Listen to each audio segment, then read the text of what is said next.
अस्सलाम वालेकुम। वालेकुम सलाम। क्या हाल है आपका? अल्हम्दुलिल्लाह, अल्लाह का शुक्र है। जी, हमारे ये पेशेंट है माशाल्लाह, आज इनको 2 हफ्ते हो गए और आज हमने इनके स्टिचेस निकाल दिए हैं। इनका लेफ्ट साइड का हमने नी रिप्लेसमेंट किया है। अब हम इनसे पूछते हैं कि इनका ये तजर्बा कैसा रहा, तो बताएं जी कैसा आपको? बहुत अल्हम्दुलिल्लाह, अल्लाह का शुक्र है, बिल्कुल ठीक है, कोई ऐसा मसला नहीं हुआ।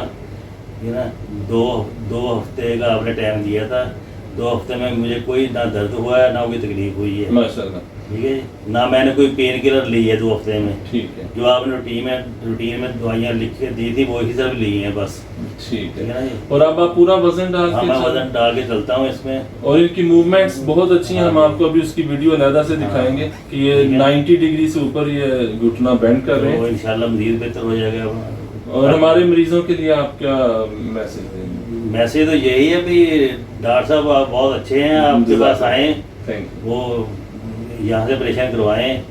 ठीक है ना यू जी, बहुत शुक्रिया।